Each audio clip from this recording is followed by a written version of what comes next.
এইভাবে লইট্টা শুটকিটা রান্না করলে সেদিন মাছ কিংবা মাংসের আর দরকারই হয় না। কক্সবাজার হোটেল স্টাইলে লইট্টা শুটকির ভুনা রেসিপি শেয়ার করছি। প্যানে এখানে আমি 1 কাপ আস্ত রসুনের কোয়া, সেই সাথে দিয়ে দিচ্ছি 100 গ্রামের মতো লইট্টা শুটকি। আর এই শুটকিটাকে আগে থেকে ভালো করে তেলে গরম পানি দিয়ে ভিজিয়ে রেখেছিলাম। এরপর ভালো করে ধুয়ে তারপর এখানে ব্যবহার করছি। রসুন আর লইট্টা শুটকিটাকে আমি কিছুক্ষণ এখানে নেড়ে চেড়ে ভেজে নিব। 4 পিসের মতো আস্ত শুকনো মরিচ দিয়ে দিলাম। চুলার আঁচটা মিডিয়ামে রেখে শুকনো মরিচ, রসুন আর শুটকিটাকে আমি ভালো করে ভেজে নিচ্ছি। কক্সবাজার হোটেলে যারা লইট্টা শুটকি ভুনাটা খেয়েছেন তারা নিশ্চয়ই জানেন এটা কতটা মজার হয়। শুটকিগুলো ভাজা হয়ে গিয়েছে, এখন এগুলোকে আমি তুলে নিচ্ছি। এখন একই প্যানে আমি 1 কাপ দিয়ে দিচ্ছি পেঁয়াজ কুচি। পেঁয়াজটাকে আমি নরম করে ভেজে নেব। পেঁয়াজটা যখন ভাজতে ভাজতে ঠিক এরকম একটু নরম হয়ে আসবে তখন এখানে আমি 1/2 চা চামচ দিয়ে দিচ্ছি রসুন বাটা।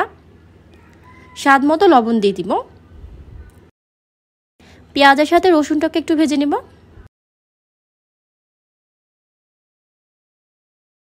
রসুনের সাথে পেঁয়াজটাকে ভালো করে ভেজে নেওয়ার পর এখন এখানে আমি সামান্য কিছুটা পানি দিয়ে দিচ্ছি। এখন আমরা গুঁড়ো মশলাটা ব্যবহার করব। প্রথমে এখানে 1 টেবিল চামচ দিয়ে দিচ্ছি লাল মরিচ গুঁড়া, 1 চা চামচের মতো দিয়ে দিচ্ছি হলুদ গুঁড়া, 1/2 চা চামচ ধনিয়ার গুঁড়া।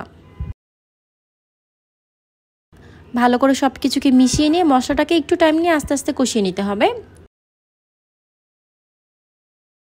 মশলাটা কষাতে কষাতে যখন উপরে এরকম তেল ভেসে আসবে, মশলাটা কষানো হয়ে গিয়েছে, দেখতেই পাচ্ছেন উপর থেকে তেলটা ভেসে উঠেছে।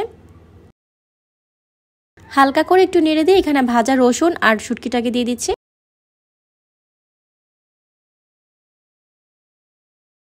মশলার সাথে শুটকিটাকে আমি ভালো করে মিশিয়ে নিব।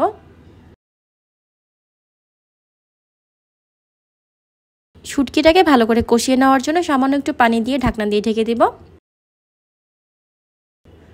এই রেসিপিটা আপনারা কে কোথা থেকে দেখছেন কমেন্ট করে কিন্তু অবশ্যই জানাবেন। কিছুক্ষণ পর ঢাকনাটাকে খুলে আমি নেড়ে চেড়ে দিচ্ছি। এই পর্যায়ে মাঝখান দিয়ে ফালি করে রাখা কয়েকটা কাঁচামরিচ দিয়ে দিলাম।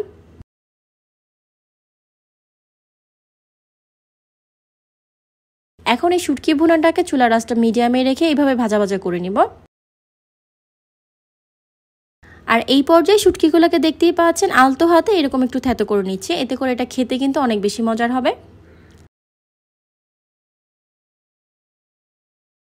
কক্সবাজার হোটেল স্টাইলের খুবই মজার লইট্টা শুটকি ভুনাটা কিন্তু তৈরি হয়ে গিয়েছে। এখন এটাকে আমি সার্ভ করে নিচ্ছি।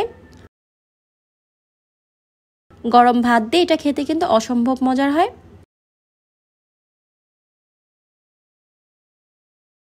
লইট্টা শুটকির এই রেসিপিটা আপনাদের কাছে কেমন লেগেছে কমেন্ট করে আমাকে অবশ্যই জানাবেন। এমন সব মজার আর নতুন রেসিপি পেতে আমাদের ফেসবুক পেজটা ফলো করে রাখতে পারেন। আজ এই পর্যন্তই, সবাই অনেক বেশি ভালো থাকবেন। আল্লাহ হাফেজ।